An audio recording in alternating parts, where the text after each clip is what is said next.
मद्र देश में पुरुकुत्सरपुर नामक एक नगर था। उसमें पिंगल नामक एक ब्राह्मण रहता था।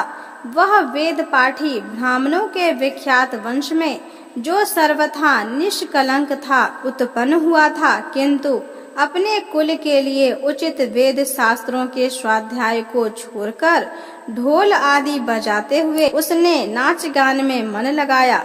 गीत नृत्य और बाजा बजाने की कला में परिश्रम करके पिंगल ने बड़ी प्रसिद्धि प्राप्त कर ली और उसी से उसका राजभवन में भी प्रवेश हो गया। अब वह राजा के साथ रहने लगा और पराई स्त्रियों को बुला बुलाकर उनका उपभोग करने लगा। स्त्रियों के सिवा और कहीं उसका मन नहीं लगता था।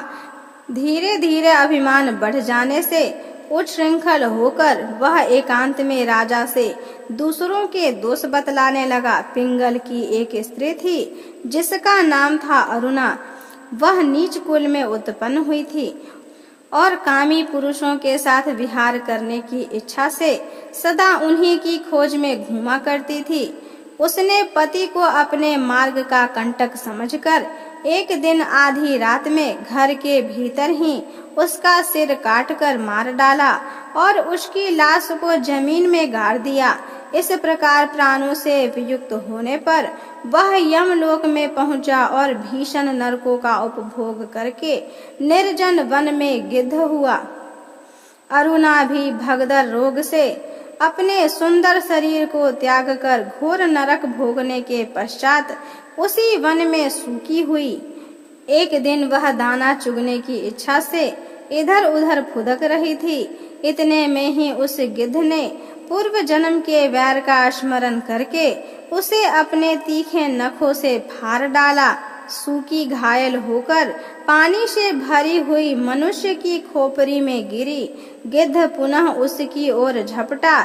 इतने में ही जाल फैलाने वाले बहेलिये ने उसे भी वानों का निशाना बनाया।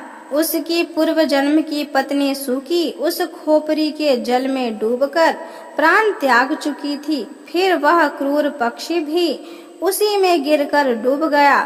तब यमराज के दूत उन दोनों को यमराज के लोक में ले गए। वहां अपने पूर्वकृत पाप कर्म को याद करके दोनों ही भयभीत हो रहे थे।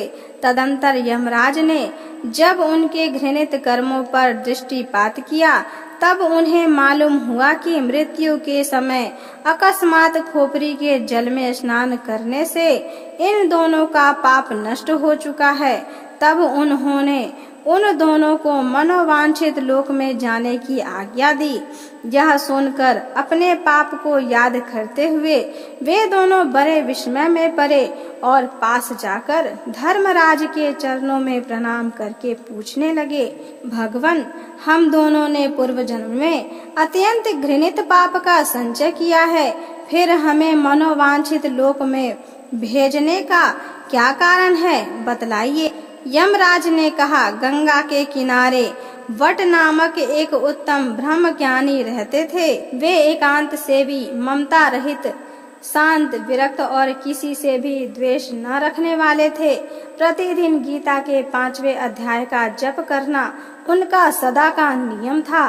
5वें अध्याय को श्रवण कर लेने पर महापापी पुरुष भी सनातन ब्रह्म का ज्ञान प्राप्त कर लेता है।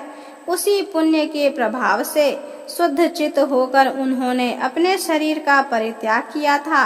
गीता के पाठ से उनका शरीर निर्मल हो गया था। जो आत्मज्ञान प्राप्त कर चुके थे उन्हीं महात्मा की खोपड़ी का जल पाकर तुम दोनों पवित्र हो गए थे। अतः अब तुम दोनों मनोवांछित लोकों को जाओ, क्योंकि गीता के 5वें अध्याय के महात्म्य से तुम दोनों शुद्ध हो गए हो। श्री भगवान कहते हैं, सबके प्रति समान भाव रखने वाले धर्मराज के द्वारा इस प्रकार समझाए जाने पर वे दोनों बहुत प्रसन्न हुए और विमान पर बैठकर बैकुंठ धाम को चले गए।